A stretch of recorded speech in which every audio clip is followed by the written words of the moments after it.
to talk for a hot second. Wish you guys a good Thursday, and all that good stuff. I think last time I was speaking about the rainbow children, I think, and how I felt like the rainbow aura represented like alignment pretty much, and how I believe that because, you know, in the images of meditation and everything, they do have the rainbow colors, you know, but with all the your chakras being aligned, right? So I was mentioning the other day how when I was in the shower, I seen the rainbow or around my skin, and it freaked me out, and I was like, what the heck? And move this over a little bit. So it kind of reminded me of that. And so when I researched a little bit about the rainbow aura, it was saying that in spiritual practices, a rainbow aura represents the ultimate state of spiritual harmony and a purposeful high vibration existence. And that's why I think that's the frequency that represents total alignment, you know, the rainbow. The rainbow color, or the rainbow aura, is rarely seen as a permanent state, but rather a sign of advanced spiritual, emotional, and mental maturity. It symbolizes a strong connection to the divine, acting as a bridge between the physical and spiritual worlds. People with this aura are often seen as compassionate, empathetic, and misunderstood, sometimes early in life, similar to healers or rainbow children. It reflects a balanced state where all chakras are aligned and functioning in harmony. So I think I was speaking about that last time, about the aura, the rainbow aura. And I was like my first time seeing that aura pretty much around my body, but I've seen it, like, I see it everywhere else. Like, I always see rainbows, you know, or a hue of a rainbow. Even at work, when I was at work, I was like working in this truck one day, and we were like stocking the truck pretty much with boxes and stuff, me and this guy, and I looked up on the side of the truck, and there was a freaking rainbow on the wall. Like, there's two inside the truck in the building, and I was telling the guy in the truck with me, I was like, oh my god, there's a rainbow. We're all laughing because it's just random. It's so beautiful. So I always see rainbows, you know, even when I was inside the job as a warehouse, but like, I still seen a rainbow. It still came through the truck, you know, the window, the little there's like, they have like little circular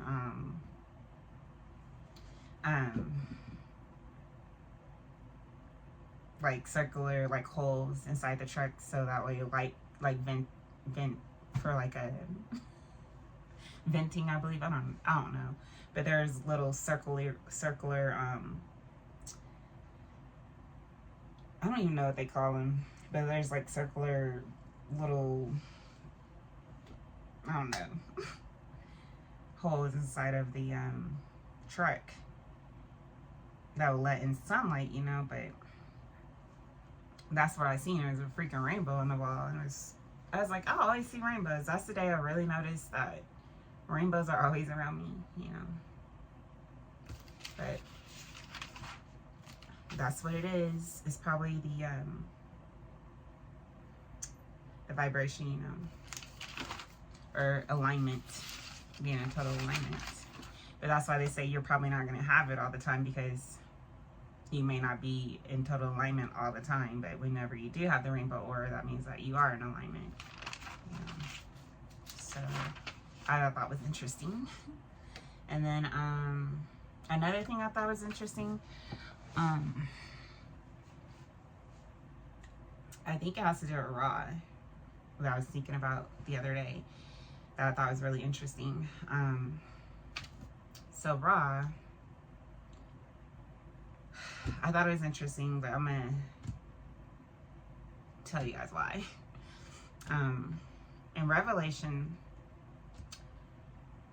2:26, I think it's chapter 2, verse 26.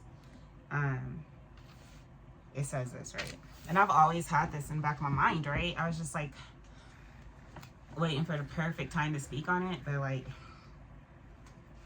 for years I've been thinking about this, right? In Revelation. So in Revelation it says, and he that overcometh and keepeth my works until the end, to him will I give power over the nations, and he shall rule them with a rod of iron. As the vessels of a potter shall they be broken to shivers, and I will give him the morning star. He that hath an ear, let him hear what the Spirit saith unto the churches. So whenever he speaks about giving the one that overcome and keepeth his work until the end, the morning star, it reminds me of Christ consciousness, the star on top of the tree, and I believe Ra is also considered a sun god as well. So when he says he that overcometh and keepeth my works until the end, to him will I give the power over the nations, and he shall rule them with a rod of iron. And as the vessels of the potter shall they be broken to shivers, and I will give him the morning star. When he said I would give him the morning star, when I was reading this, it reminded me of the freaking the tree of life, because the star on top of the Christmas tree, first of all, on top of the tree represents Christ consciousness, right? And so it reminds me of Christ consciousness pretty much in the morning star, because the star, and then Ra would be considered top of the tree, and he is considered to be the sun god, I believe, too. And the sun is a star, and the morning star would be the sun, I would think, because that's the only star that rises in the morning is the freaking sun. So I was like, what? That reminds me of freaking Ra, because he is considered the sun god too, or god in general, but like, the sun god as well. That's what he represents as well. And so it reminds me of that whenever I was reading that in the Bible, wow, a long time ago. And how he said he would grant him the morning star. It reminds me of the sun. But that's Ra, because he represents the sun too. And he's the highest on the first one on the tree of life that emerged from the primeval waters. So he's pretty much God. And then once he rose out the primeval waters, he had parts of him emanate out of him, from him, but it's pretty much his essence that emanated from him. But they considered them to be gods and goddesses, but it's pretty much his essence that presided over different elements within time and space to help sustain which helped sustain creation. And so it's pretty much his essence around everything. It's helping sustain creation, right?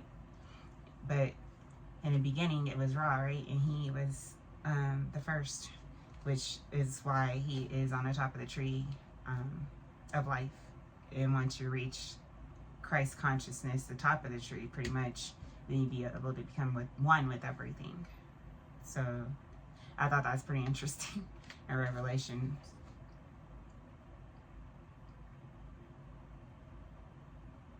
So whenever he speaks about giving the one that overcome and keepeth his works until the end,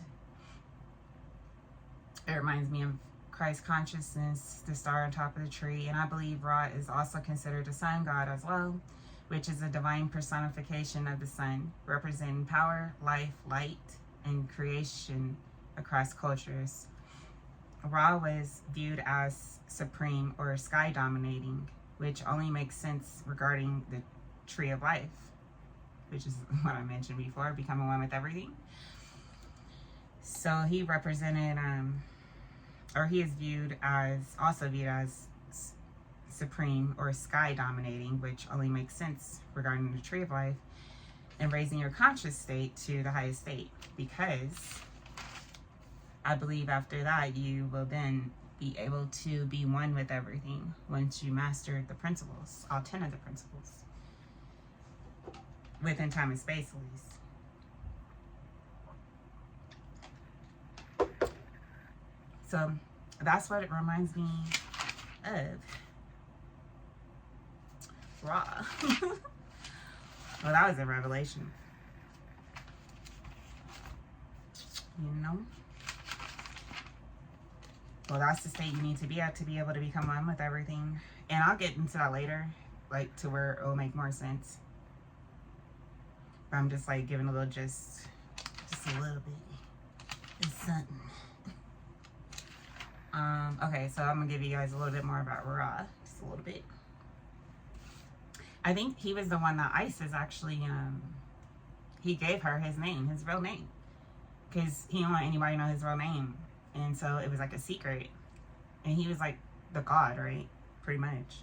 And so his real name, though, no one really knew, and he didn't want anyone to know it because of the power that I held. It had healing ability powers, right? So he's able to heal with his name. Actually carried power to heal.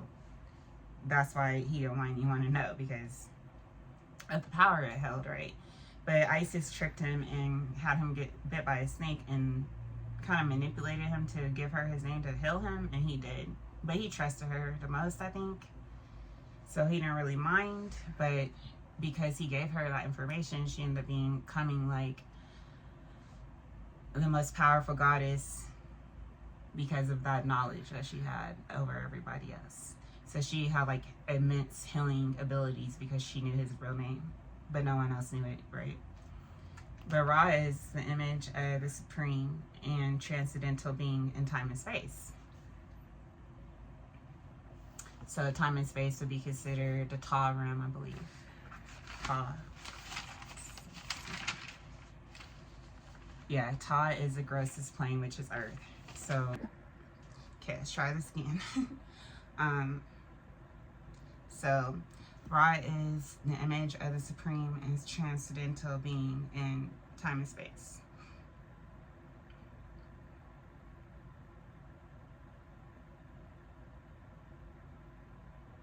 So even though he is considered a transcendental being, because he isn't within time and space, the earthly realm, Ra is the image of the supreme and transcendental being in time and space. So that is Ra. The 9. Okay, so Ra. Here, let's see. So I'll kind of like go over this a little bit. And this is kind of what I was speaking about before the video cut out, about how when he rose from the primeval waters, parts of himself emanated from him to preside over certain elements within time and space to help sustain creation, right? So this kind of covers it a little bit. But in the end, I'm going to go back and start from the beginning so you guys can kind of grasp it a little bit better, though. But this is just, I'm just speaking on this because I'm talking about Ra today, you know, so. The 9 gods and goddesses that emanated from him are manifested as different principles of creation. The higher divinities are the more subtle ones, and the lower divinities are grosser. Each god and goddess has a specific principle that they preside over, or pretty much that they control. So, for all elements and the principles that govern the elements, there is a cosmic force that emanates from Ra that actually controls all the physical aspects of creation. So when he rose from the primeval waters in the beginning, you know, certain principles emanated from him to preside over certain elements, right, to be able to help sustain creation. So it's pretty much like his essence is in everything. You could just say that pretty much. Even this table, you know, like everything has God's essence because, you know. So Ra is the highest and most subtlest being in time and space.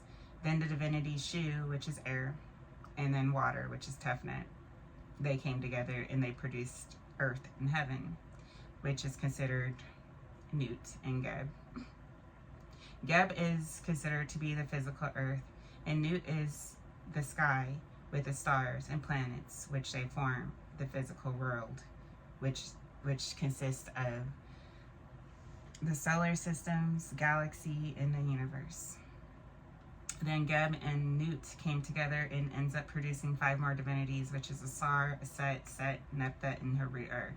These are considered the lower divinities, which are the grossest ones. They compose of the grossest principles, which are the ones I just spoke about. Let's see. Aset, Asar, Set, Nephthah, and Haru. So the soul, wisdom, ego, mortality. Those are considered to be the lower divinities, which are considered to be the grossest ones because they're on the bottom of the tree, right? So it goes from the grossest to the more subless. Ra would be the most subless principle, right? Because he's the first one on the tree. Everything under him is more grosser. So the grossest on the tree are Asar, Aset, Set, Nephthah, and Haru-Ur. These are considered the lower divinities, which are the grossest ones. They compose of human existence and are the ones that makes up the human psyche, which is the totality of the human mind, including conscious and unconscious thought, feelings, and beliefs. Therefore, we have these main aspects of our personality that are composed of these divinities and the cosmos, which are the physical universe.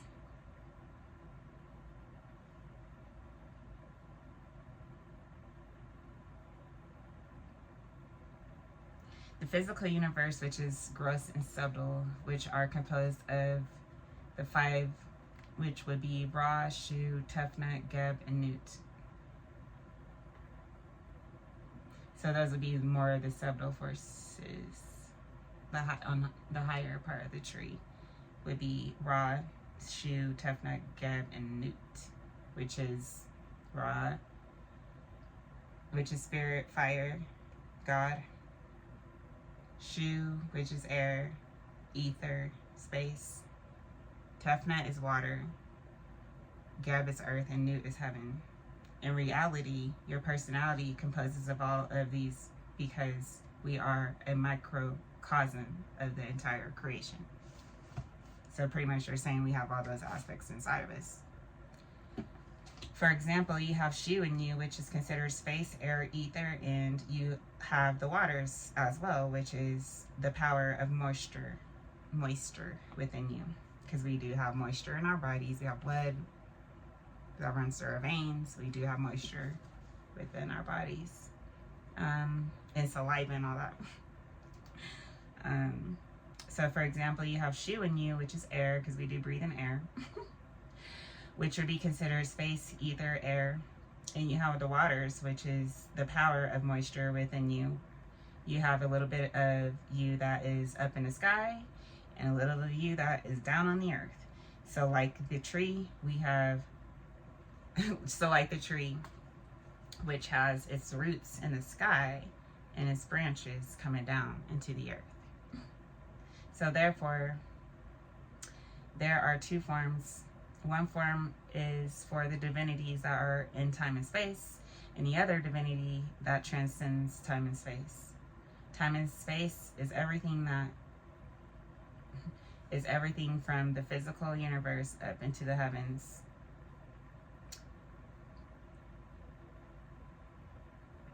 I'm gonna stop there, but that's a little bit about Ra.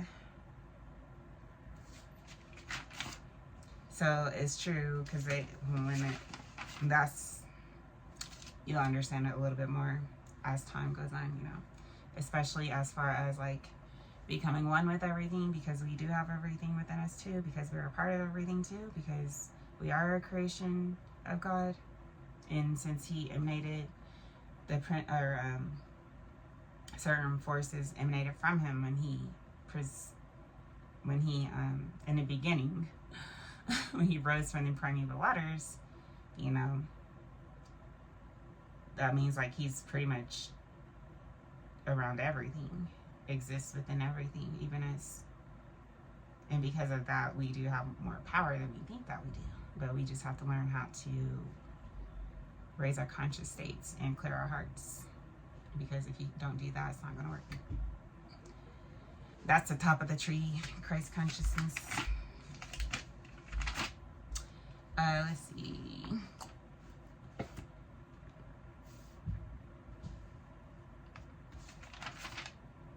Okay, so the realms of three realms of concept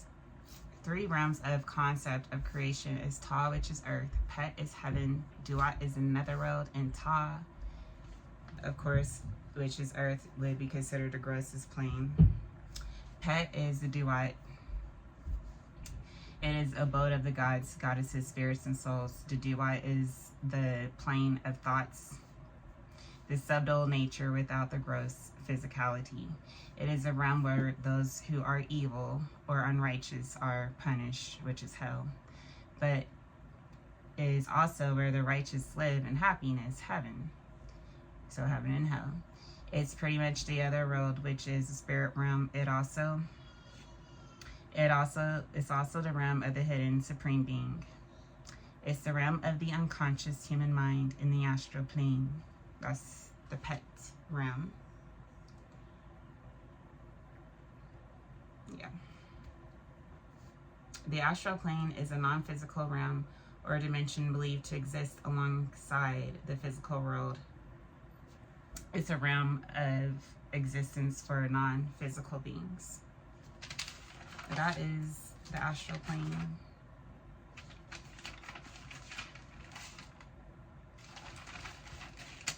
Definitely. So I already did this. Right. Yeah. Okay. So this starts from the beginning a little bit. People are really searching for a deeper happiness, and if they were to understand how to pursue it, their worldly desires, actions, and experiences would be directed towards an inner spiritual discovery. The fruit of the inner journey is the discovery that everyone has infinite peace and bliss within themselves. It's the real goal of life, to find happiness and peace and bliss within yourself and not outside of yourself. Find it within yourself first, and then it pours outside of yourself, and then you'll attract that to you, because that's what's exuding out of you, right? So if you exude darkness out of you, you're going to attract darkness. If you exude light out of you, positivity, high vibrations, that's what you're going to attract to you. If that makes sense. Ra is the first principle to emerge out of the primeval waters, which I mentioned before. He is considered the subtle, singular principle of creation, which is a focus of oneness in time and space. The primeval ocean itself transcends time and space and is beyond existence and non-existence as well. Ra is the first principle to emerge out of the absolute, which is called the Namberger, which is the all, which is everything. It's the realm above time and space, the transcendental realm. His emergence out of the primeval waters signifies the beginning of existence. So before he existed, before he rose out of primeval waters, nothing existed. Everything was undifferentiated. So you couldn't generate anything, because it was undifferentiated. So you can't take from it, because it's the all. And so it didn't produce anything. It was just still. But once he rose out of primeval waters, that's when time and space came into play. And that's why it signifies the beginning of existence, especially with time and space.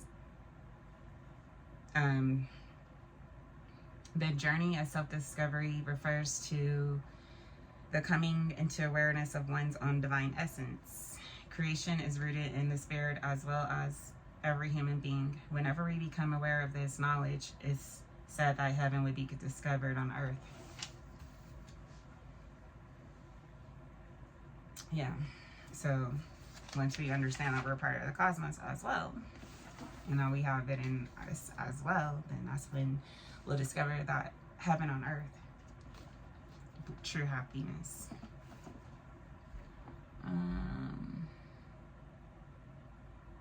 That's where the teaching from Dehudi, which is Thoth, comes from, as above, so below, which is similar to the statement in the Christian Bible that attributed to Jesus, "Thy will be done on earth as it is in heaven."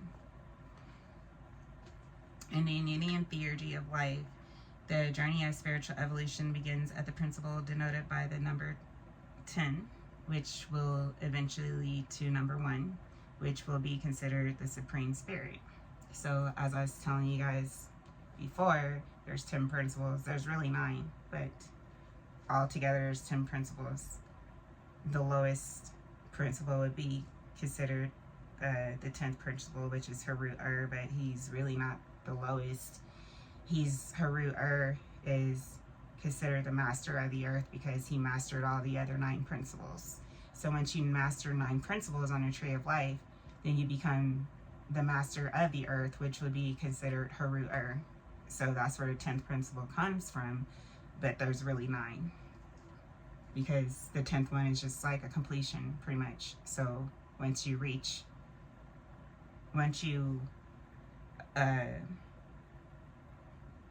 or embody all the principles, 9 principles, then you become the master of the earthly realm.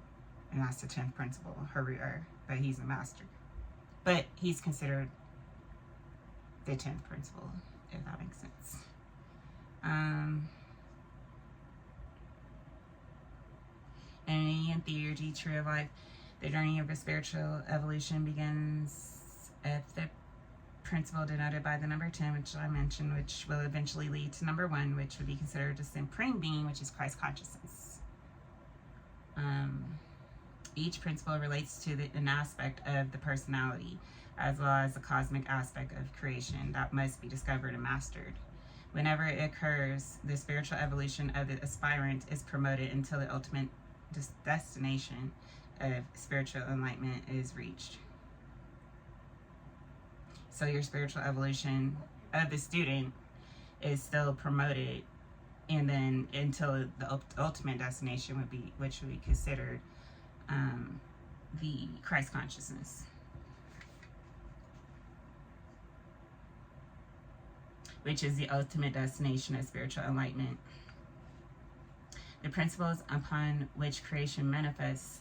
The 10th one, of course, is Haru-Ur, which I mentioned, which is the master of the earth.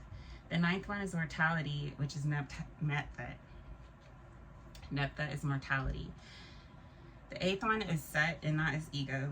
The 7th one is Aset, which is wisdom. The 6th one is Isar, which is the soul and eternity.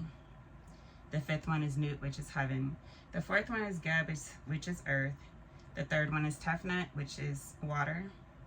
The 2nd one is Shu, which is space, ether, and air. And the 1st one is Ra, which is considered to be spirit and fire, which is considered to be the state of Christ consciousness. The top of the tree is where we need to be able to create through everything, because we're going to be considered part of everything once we reach the top of the tree, if that makes sense. Well, you would, once you reach it and master all the other principles, the grosser ones and the subtle ones too. But you can't really get to the top unless you do that. So yeah, anyway, and that's where I was speaking the other day with the Hebrew terms of the 10 principles, which is the Malkuth, Yesod, Had, Netzach, Tipereth, Gebaru, or Gebarah, Chesed, Benah, Chokmah, Ketha. That's where that came from. But anyway. So the principles, the creative principles, which is the gods and goddesses, they emanated from the Supreme Being in the beginning of time. So once they emanated from him, they went and presided over the elements. And so everything pretty much has an essence of God around it. So he sees everything. Motion implies that events occur in the realm of time and space. The phenomenal universe comes into existence as a mass of moving essence, which we call the elements. Prior to the motion, there was the primeval state of being without any form and without any existence in time and space. So before time and space, there was nothing, which I mentioned before. So nothing could be differentiated from it because it was considered undifferentiated, which means you can't create from it or pull from it or generate anything from it because it's just there. Yeah. And that was considered a primeval, the primeval state of being without any form and without any existence in time and space.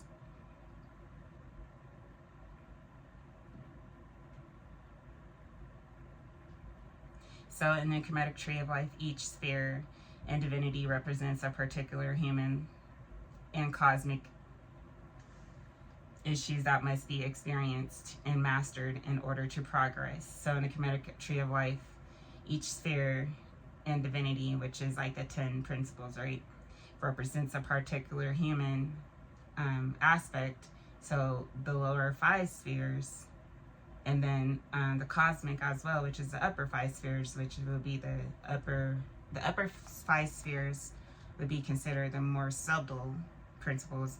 The lower 5 spheres would be considered the more grosser principles, and the grosser ones are more like your personality, like your ego, your body, and stuff like that. The higher ones, the more subtle 5 forces, would be considered the more subtle forces of your personality that must be experienced and mastered in order to progress. Once the aspirant, which is the student, progresses to mastery of the 10 spheres, they can then transcend all and be able to enter into the realm of cosmic consciousness or mystical awakening, which is oneness with the absolute, the transcendental. Along with the 10 spheres or realms, there's another, which is the transcendental realm, which may be be referred to with the number infinity. So above time and space, the realm of time and space, there is a realm which is considered to be the transcendental state. Yeah, this transcendental state, which may be referred to the number infinity, which is, it never ends. It's the cosmos pretty much. And we all have part of the cosmos in us too anyway, because we have our spirit. And that never dies. It just goes on once your body dies though. It's part of time and space. That's why it's important to work on your soul, because your soul actually continues on, not your body.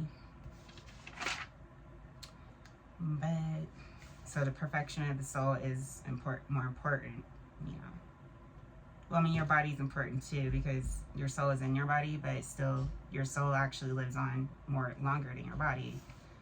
And that's why they say we're a part of the cosmos too, because we do have our spirit. So as above, so below, being part of the cosmos, as well as being here on Earth. But yeah.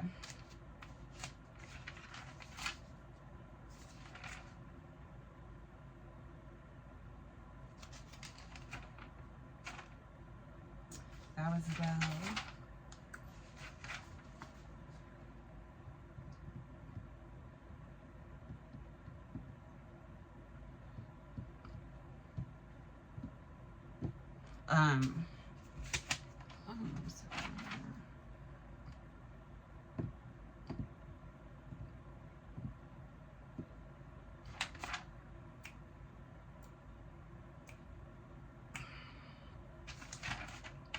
okay. The principles upon which creation manifests compose creation itself, as well as the nature of human existence. So the principles upon which creation manifests composes of creation itself, as well as the nature of human existence. The ancient Egyptians created a vast civilization and culture which has been known as the earliest than any other society known in history.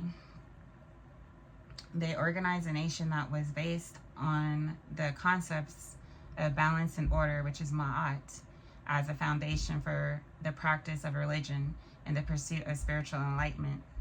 The Egyptians began to realize that the world is full of wonders, but that life is also fleeting, and that there had to be something more to human existence. So the priests and priestesses, which were considered the spiritual leaders of Kemet, which is considered ancient Egypt, began to realize a deeper aspect of human existence and the existence of higher dimensions of reality, as well as an intelligent underlying transcendental consciousness as the essence of creation. They then began to develop spiritual systems that were designed to allow human beings to understand the nature of the secret being, who is the essence of all creation, which is considered the supreme being, God. They call this system the Shatat Neter, which I mentioned before many times. Shatat is considered to be secret or hidden. That's what it means. Neter is considered to be divinity. The Tree of Life is a conception based on an Indian theurgy, which is the earliest extensively developed and codified religious teaching of ancient Kemet, which makes it the oldest developed religion of the world and of Africa. Ra is the image of the supreme being and the transcendental being in time and space. So Ra is considered to be God, pretty much. And he's considered to be the supreme being of time and space too. He's an image of the supreme and transcendental being in time and space. And the 9 gods and goddesses that emanated from him are manifested as different principles of creation. The higher divinities are the more subtle ones, and the lower divinities are grosser. Each god and goddess has a specific principle that they preside over, or pretty much that they control. So for all elements and the principles that govern the elements, there is a cosmic force that emanates from Ra that actually controls all the physical aspects of creation. So pretty much you guys' essence is in everything. And so if his essence is in everything and he in you as well, then, you know, we just have to become one with everything within ourselves by mastering these principles from the grosser to the most subtlest. And once we master all the 9 principles, then you'll be able to be considered the master of the earth, because you already mastered all the 9 principles on the Tree of Life. If you don't, you're not going to make it. You're going to stay on the bottom of the tree. Pretty much.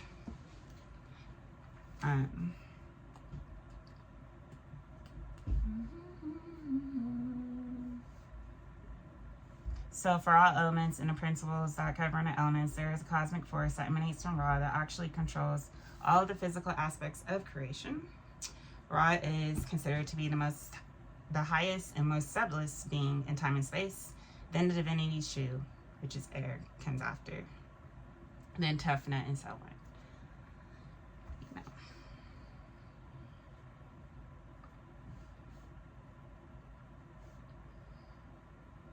Then Tefnut, which are grosser than Ra. Shu and Tefnut come together and they produce heaven and earth, which is considered Geb and Nut. I think I already spoke on this. Yeah.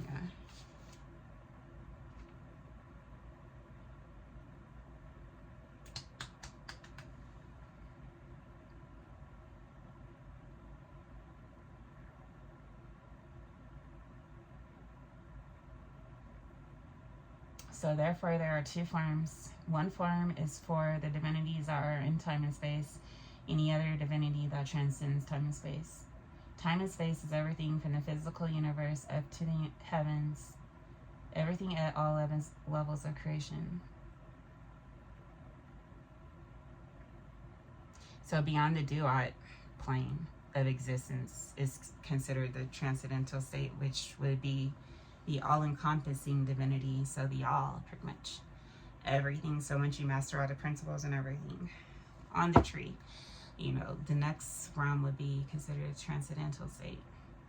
And that's like being part of everything, like the all, you know, because you already mastered all the principles. And you're a part of the cosmos too, so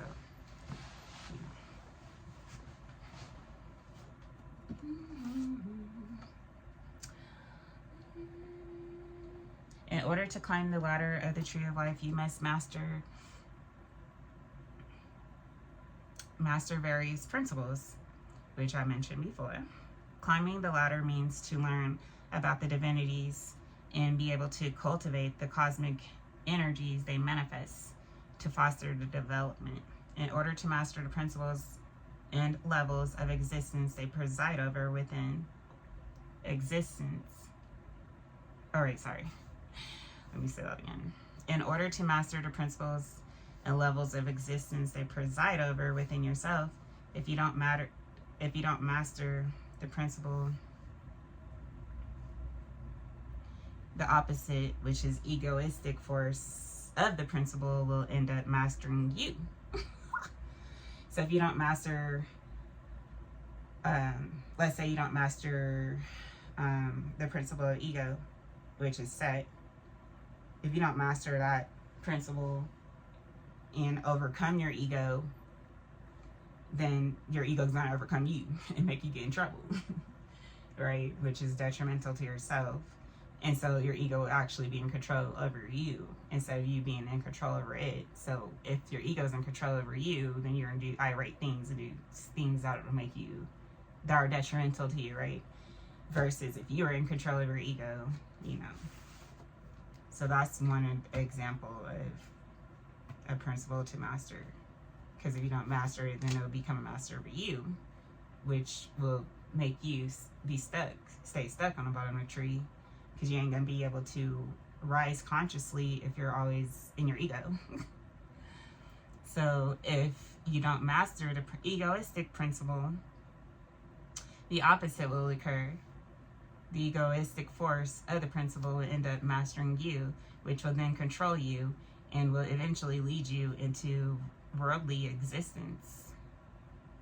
This realm of time and space is a realm of generation, which is having the ability to produce, create something. And that would be considered the realm of time and space. Generation. You can generate out of time and space, but you can't generate within,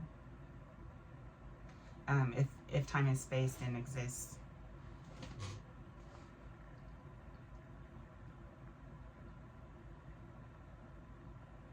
So this realm of time and space is a realm of generation, which is having the ability to produce or create something. So in time and space is considered a realm of generation, because you can produce and you can take from it, you can add to it, you can produce. So it's considered the realm of generation. While the realm that transcends time and space would be considered as the primeval waters, which would be considered to be formless, nameless, and undifferentiated. So you can't create from it. You know, it's stillness. It's like a state where you won't need anything, because it's like, it'll be like a state where you don't need anything because you'll feel like you already have everything, right? In real life. So the realm that transcends time and space would be considered the primeval waters. It's the formless, nameless, undifferentiated. Therefore, it is a place where nothing grows, which means where nothing is generated, where nothing is changed, nothing is desired, wanted, created, or missing. This is the level of consciousness of divine experience of fulfillment and contentment that all humans are trying to reach through all the religions of the world, as well as actions within their daily lives. But most people search for fulfillment within the world of time and space instead of buying. So most people find fulfillment within the realm of time and space.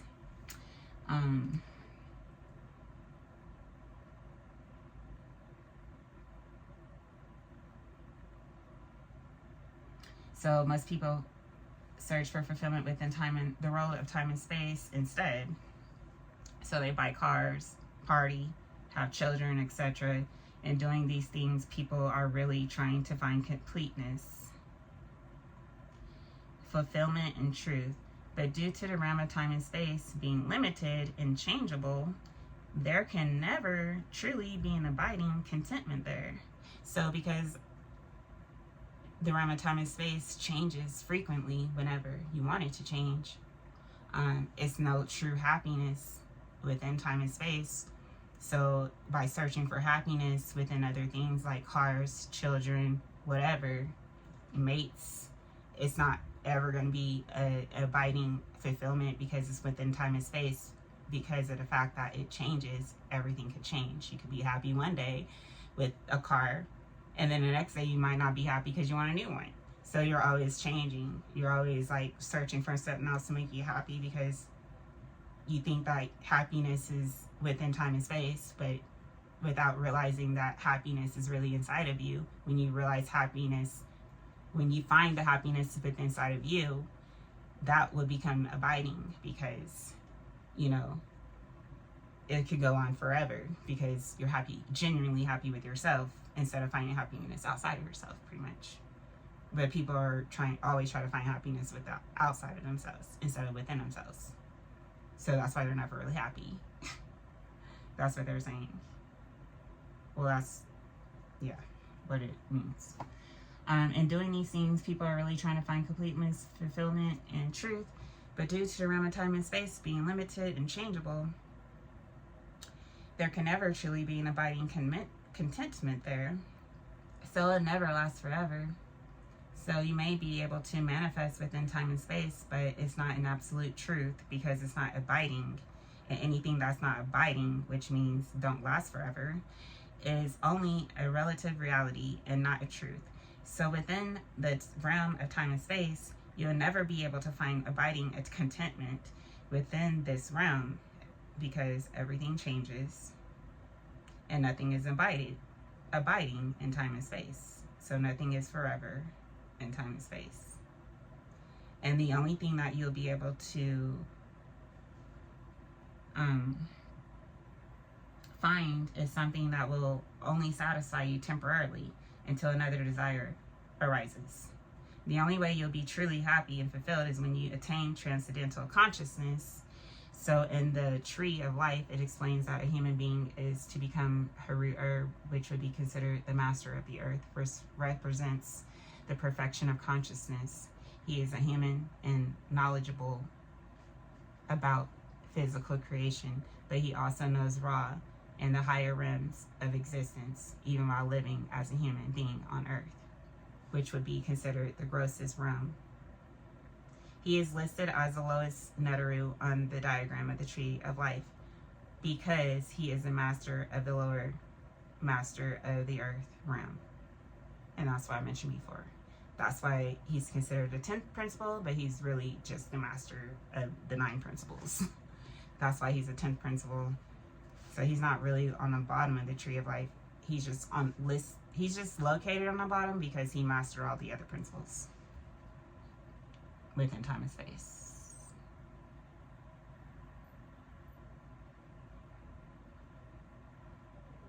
He is listed as lowest Neteru on the diagram of the tree of life because he is the master of the realm of earth realm.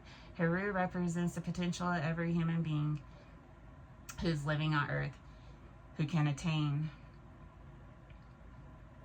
also attain the heights of spiritual evolution and self-discovery, which is what we all are supposed to be striving for. All those who are not enlightened beings are ordinary human beings, slaves to the world of time and space.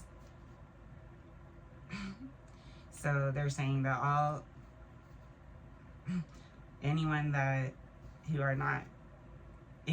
not enlightened beings are ordinary human beings, which are slaves to the world of time and space, desires, and symbolizes Heru, which would be considered as a child before he becomes Heru, which is a master of the earth.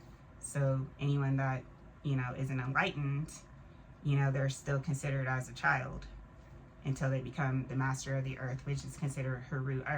The child is considered Heru. Once you master the principles, you can be considered Heru, which is the master of the earth, earthly realm. And it's the goal of a spiritual aspirant. That's the goal. There's different aspects of Heru. Heru as the blind one, which is a child, a fighter as well. So there's the different aspects of Heru. Heru as a blind one, a child, and a fighter. Because once you, I mean, you could be blind, not knowing what's going on, just walking around Earth thinking like there's nothing to it.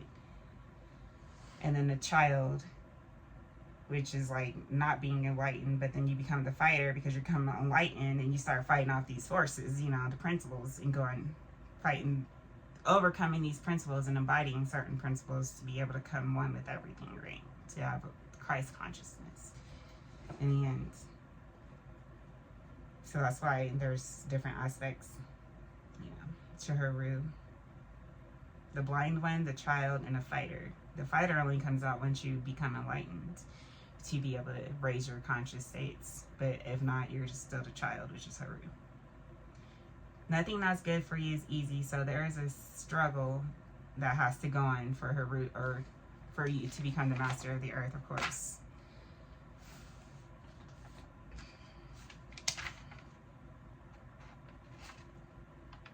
So there's a struggle that has to go on for Heru, or to be able to be developed within, to be able to become Heru, or yeah.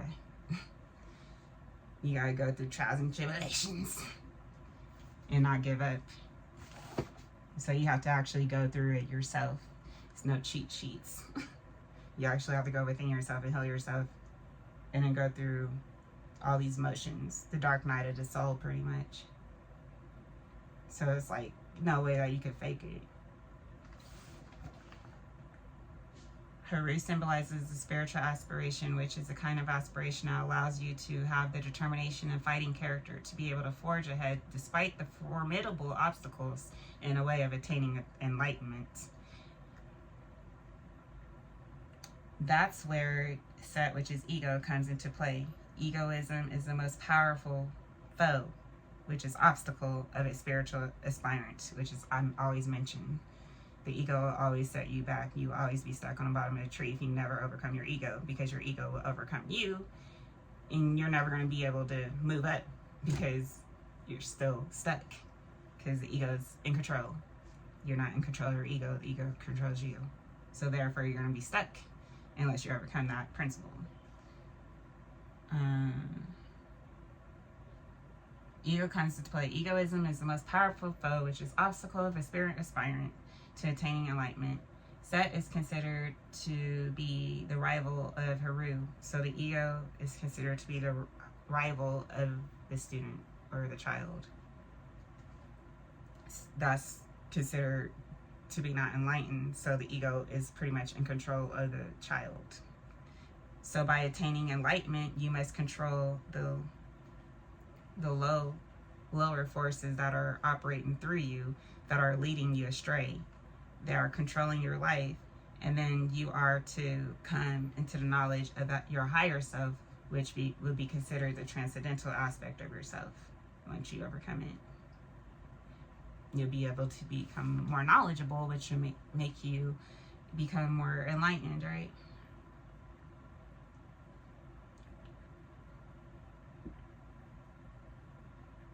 You have the knowledge of your higher self, which would be considered the transcendental aspect of yourself.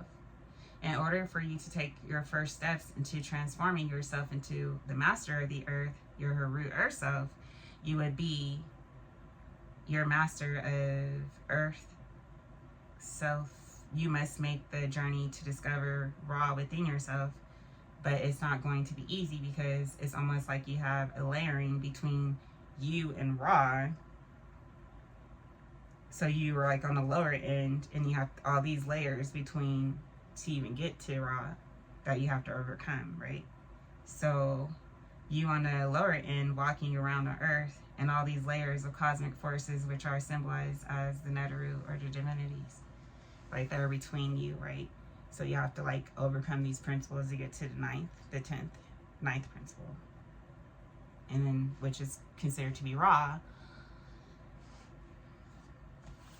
This fire spirit, the highest of the high, consciously consciously speaking.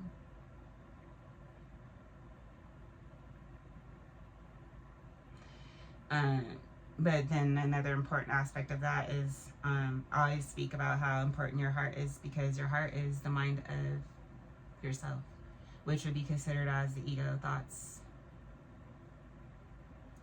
aspect of the personality. Your heart.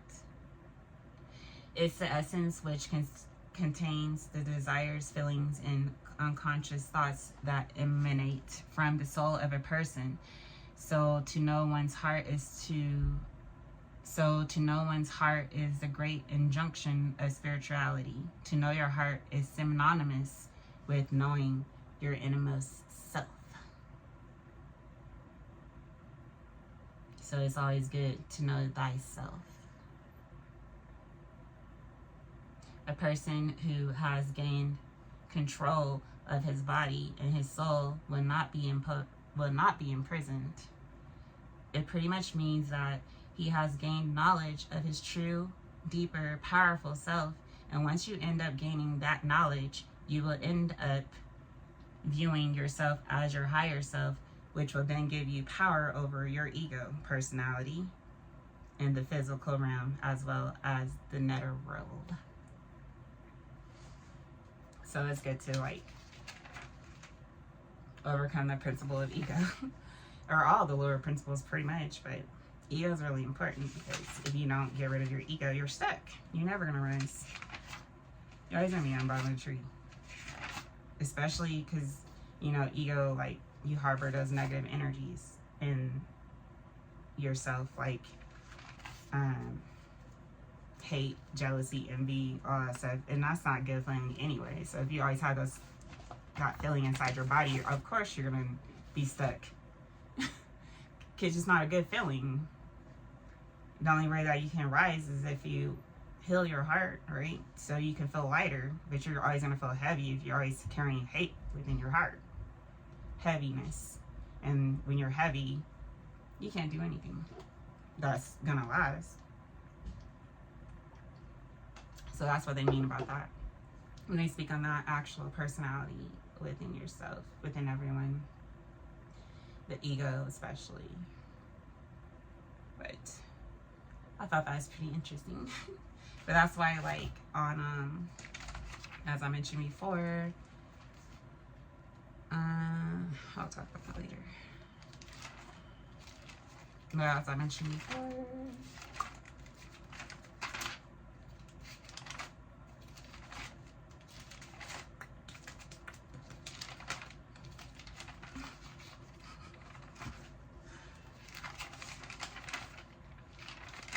trying to find it.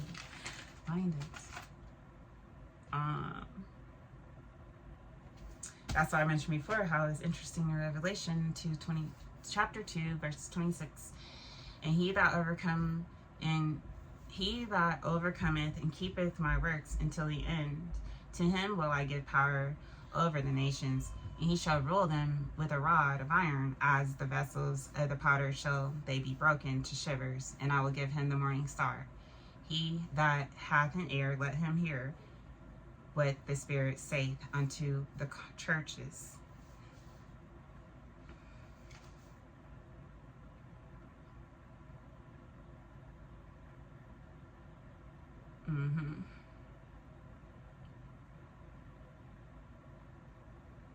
Reminds me of Christ conscious, the star on top of the tree, which I believe is Ra. Ra is the sun god as well, which is the divine personification of the sun, representing power, life, light, and creation across cultures. Ra is viewed as the supreme or sky dominating, which only makes sense regarding the tree of life and raising your conscious state to the highest state,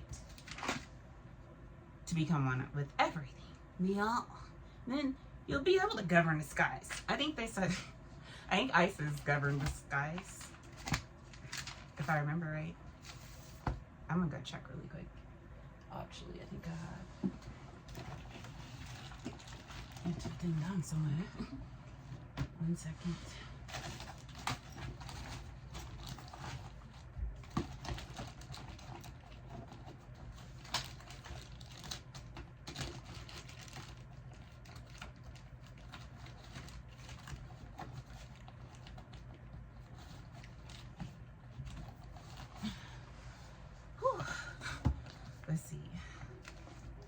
think I have it.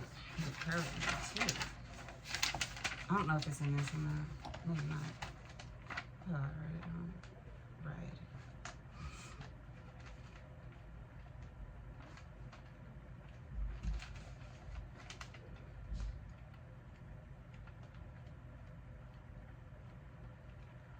I'm trying to hurry up for my phone stops because I have a lot of videos I need to delete on my storage. But I think I wrote it in here. Maybe I didn't. Maybe it's someone else. I think it's in a different notebook.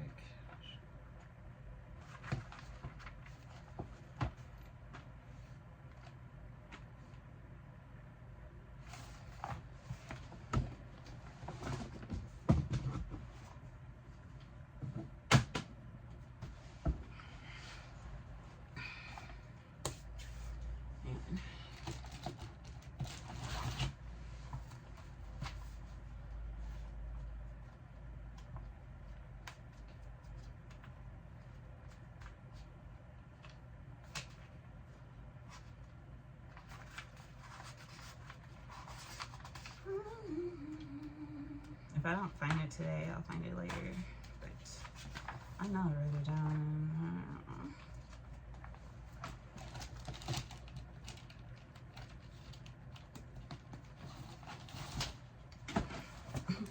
Oh, all these Olympics.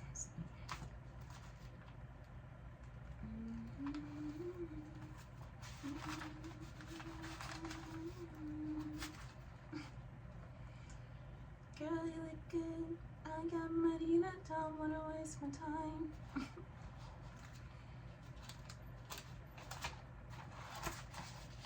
I was looking at my bio was like watching this guy I'm subscribed to. I think his name is like the Tipsy Bartender or something.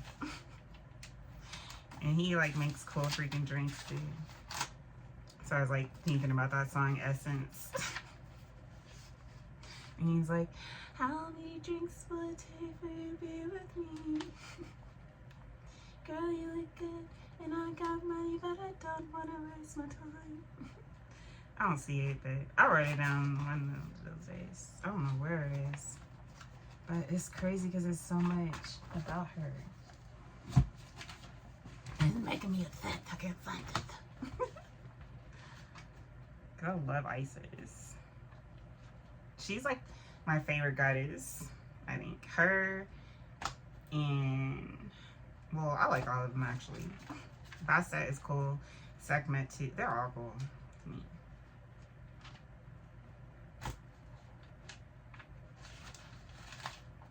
But Bastet actually was, they said Bastet was considered like a cat goddess, like a lioness goddess. And so Ra would send her down to Earth to cause transformation on Earth if it's needed, if it was needed for better.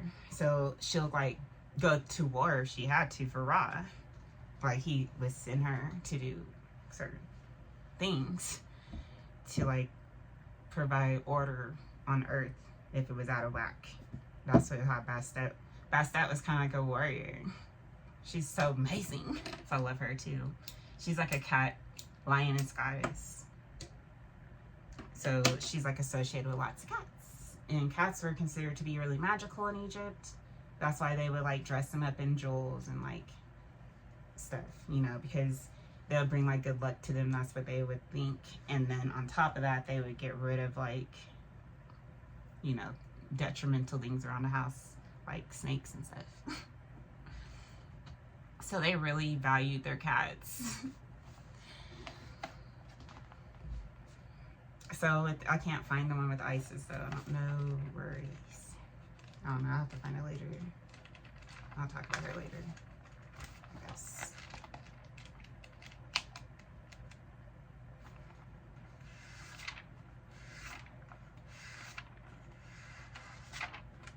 Yeah, whatever. But the human heart must receive the proper caring and nurturing in the form of love, wisdom, proper diet, meditation, and goodwill.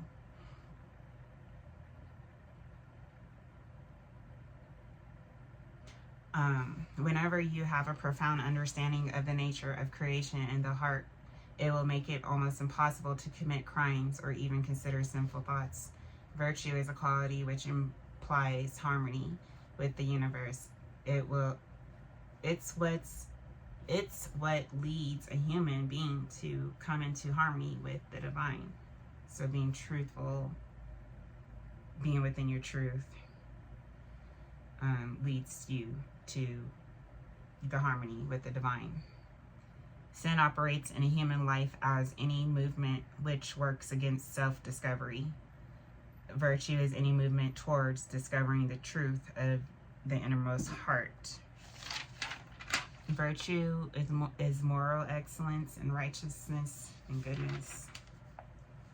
The state of ignorance will end only when the mind develops a higher vision. So the state of ignorance will only end when the mind develops a higher vision. You must look beyond the illusions of human desire and begin to seek something more substantial and abiding, which is abiding means long lasting. So you got to seek for fulfillment that's more long lasting, not fulfillment within time and space, because time and space is limited. It changes too much. So it can never last forever.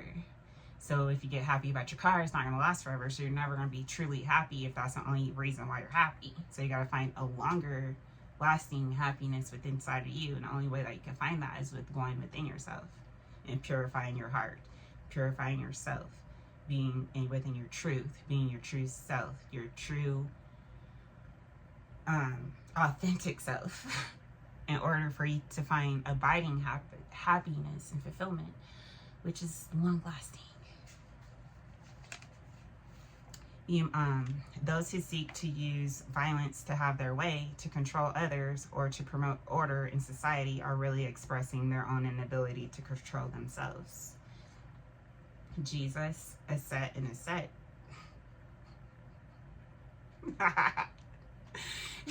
Jesus, a set and a set. Jesus, a set and a sar, which is a soul, all chose the same type of lifestyle. They chose to live in such a way that the negativity inside of them was eradicated, and the wisdom of self-discovery was allowed to blossom. So they led a lifestyle to live in such a way that the negativity within themselves was demolished. And in replace of that, wisdom of self-discovery was allowed to blossom. This is the path where life is lived for purifying the mind and body to allow the higher self, which is the spirit, to emerge and be discovered. When the path of virtue is perfected, the heights of spiritual wisdom illuminates the heart. The judgment. Ooh, the judgment. I don't know. I'm just reading you guys some of my notes I have had taken a long time ago. But the judgment. The conscious heart of a human is his own God. It's his or her own God. So your heart is important. You know, if you have a dark heart, you do stuff that's probably dark, more than likely, than light. So that's why they say the conscious heart of a human is his or her own God. Sin is understood as the absence of wisdom, and the existence of ignorance leads to mental unrest and endless desires of the mind. The state of ignorance will end only when the mind develops a higher vision. Anger and violence is a mark of immaturity.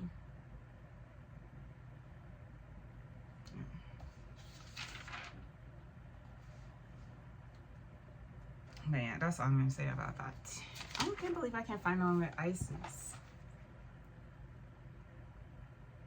Oh, it's so weird. This is weird. It's right here. I wrote it down a long time. Like, Revelation, chapter 2, verse 14, through verse 26. And he that overcometh and keepeth my works unto the end, to him I will give power over the nations, and he shall rule them with a rod of iron. As the vessels of potter shall they be broken to shivers, and even as I received of my Father. And I will give him the morning star, sun, Ra. Like, I even have it written down here, sun and Ra. And out of the throne proceeded lightnings and thunderings and voices, and there were 7 lamps of fire burning before the throne, which are the 7 spirits of God. That's funny, because I believe the 7 spirits of God. I believe in my notes today, there's something, I thought I wrote it down, but I didn't see it. But it has something to do with the 7, instead of 7 spirits, it was like, maybe it was spirits. I don't know if it's in here. There's something with 7 of them. Oh, maybe it was in the Bible. It's something. That's probably what it was. But I was referring to something else too, because there's something in a tree of life with the 7 too. I think it's something with the 7. I forget what it was. And I thought it was weird. I was like, that sounds like what they said in the Bible, but in a different way. Or I think like the 7, oh yeah, the 7 candlesticks represents this churches or something like that.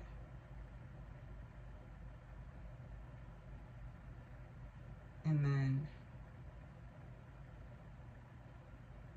is the candles, and then what is the other one? I think the 7 candles represented the churches, and then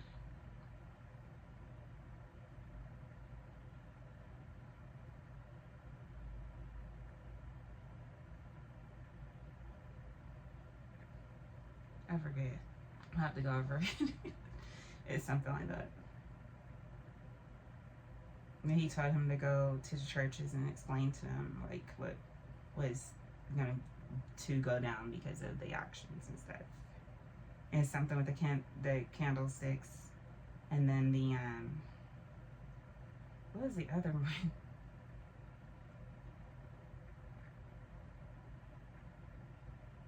I forget what the other one was. Darn it, it's gonna make me upset. I have to go over it just to make sure I say it the right way. I don't want to mess with it.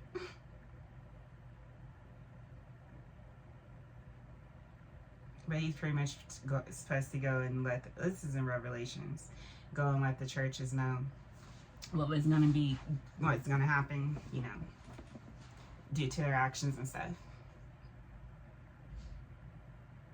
I just forgot. Hang on. This is going to make me want to look at it. Hang on. Let's see.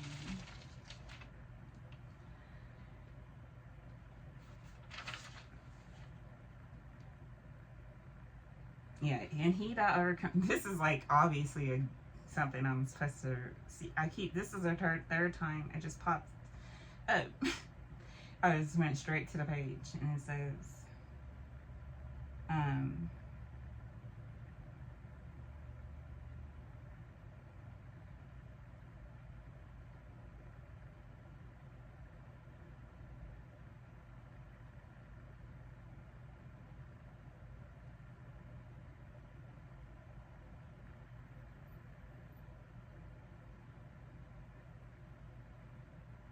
and he that overcometh and keepeth my works unto the end, to him I will give the power over the nations, and he shall rule them with the rod of iron, and the vessels of potter shall they be broken to shivers. Even as I received of my Father, and I will give him the morning star, that he that hath an ear, let him hear in the spirit saith unto the churches.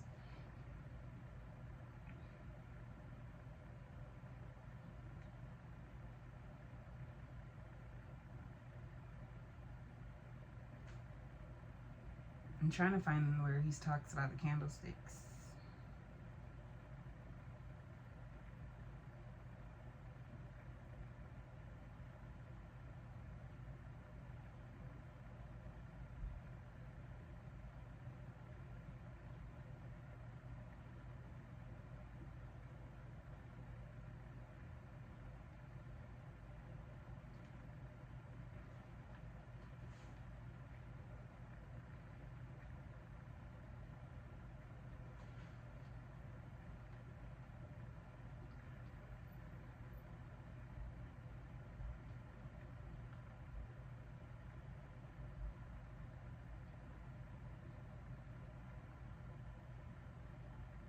I think he talks about the 7 candlesticks, I think, when he talks about the 7 seals.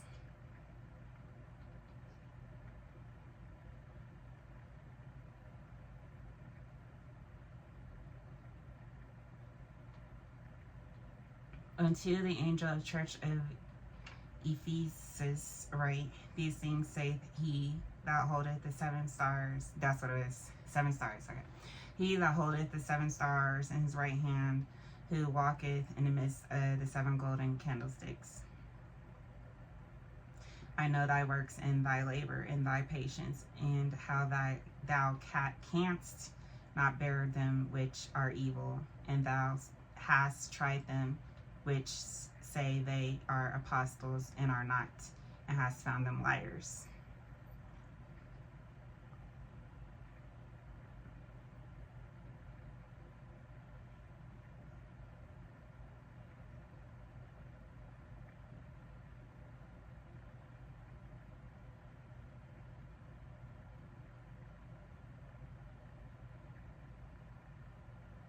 Fear none of those things which thou shalt suffer. Behold, the devil shall cast some of you into prison, that ye may be tried, and ye shall have tribulation 10 days. Be thou faithful unto death, and I will give thee a crown of life. He that hath an ear, let him hear. With the Spirit saith unto the churches, he that overcometh shall not be hurt of the second death. And the angel of the church of Pergamos write, these things saith he which hath a sharp sword with 2 edges. It's still not what I'm looking for right now. Let's see.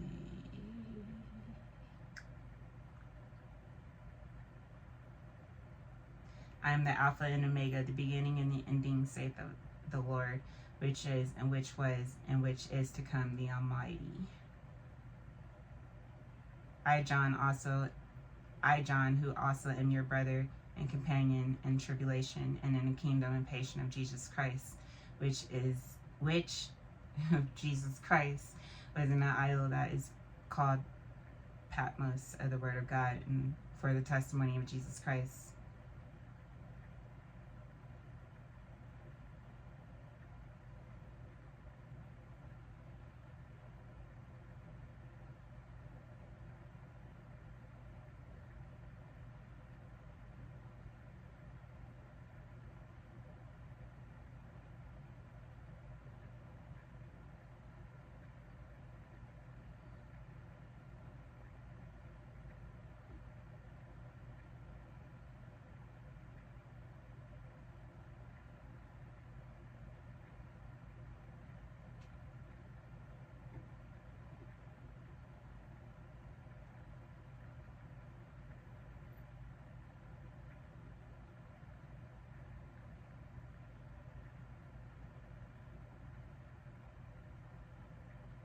Okay, here it is. Oh yeah, I'm gonna just read this, so sorry.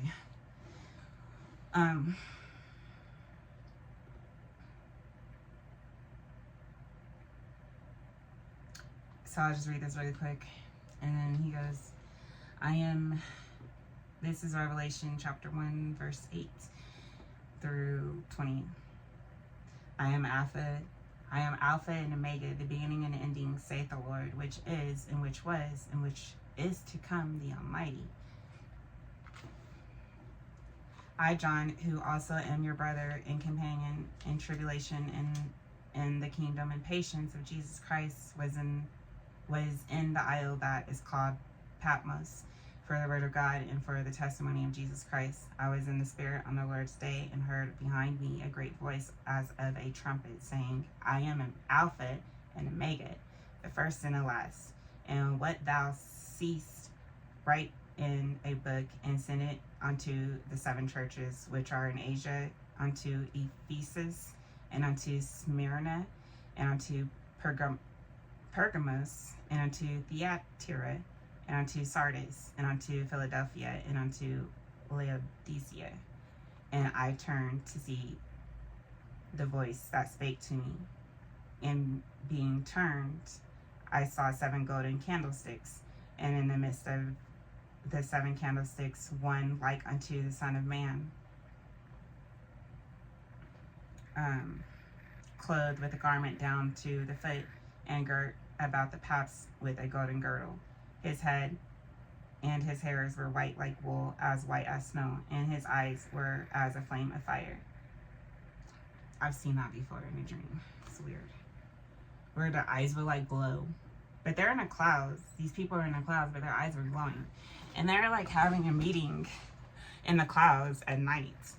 And like, it was just these faces in the clouds, and their eyes are just glowing. And they're looking down at earth. It was like, maybe like 10 of them, if not more. And they're all looking down at earth like they're having a meeting about earth in the clouds. Like, what? So, that reminds me of that when he says that about their eyes being like fire.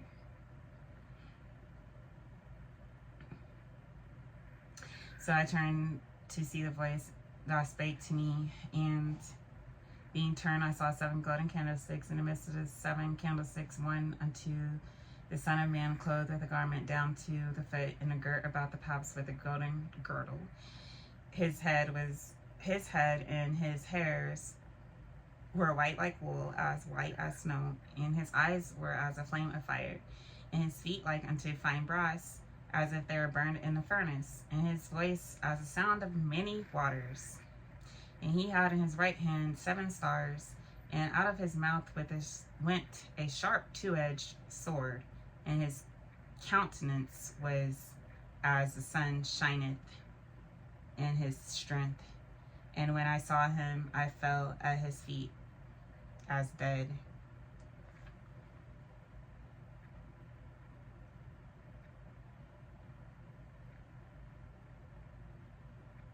This is John, I believe. And he laid his right hand upon me, saying unto me, Fear not, I am the first and the last.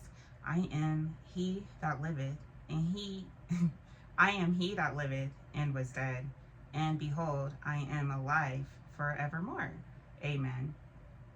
And have the keys of hell and of death. Write the things which thou hast seen, and the things which are, and the things which shall be hereafter. The mystery of the 7 stars which thou sawest is in my right hand, and the 7 golden candlesticks. The 7 stars are the angels of the 7 churches. That's what I was looking for. The 7 stars are the angels of the 7 churches, and the 7 candlesticks which thou sawest are the 7 churches. So I was right about the candlesticks. I just can't remember the other 7. I was like, so the 7 stars represents the angels of the church, of the 7 churches. And then, yeah.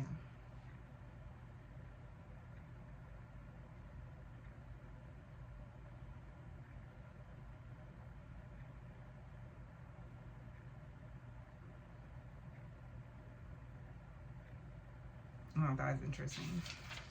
Revelation is just interesting in general, especially when they talk about Jerusalem at the end, or how the Lamb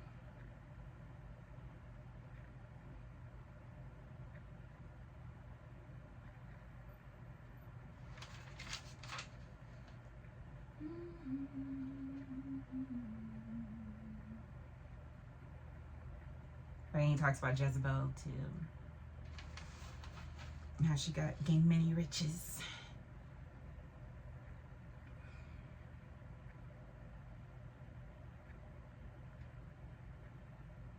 I thought it was interesting when he speaks about the I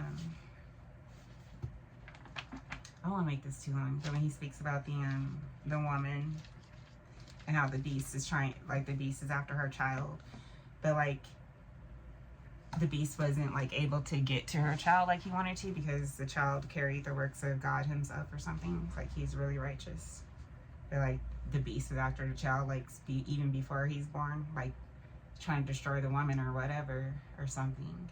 And they kept trying to hide her, but like the beast was still after the child, but the beast in the end, he couldn't do anything to the child or something like that, because the child carried the commandments.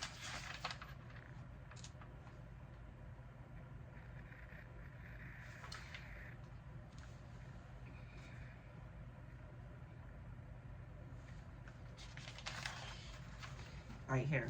So he says,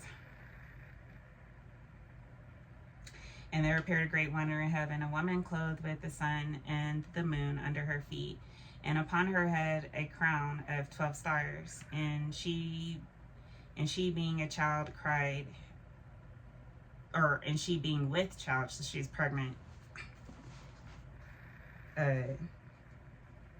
cried, traveling in birth and pained to be delivered.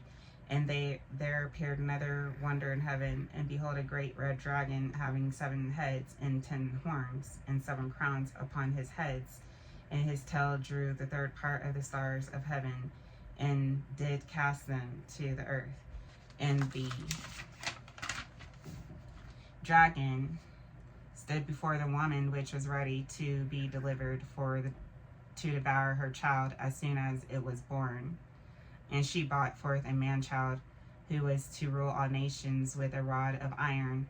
And her child was caught up unto God, and to his throne. And the woman fled into the wilderness, where she had the place prepared of God, that they should flee her there 1,260 days.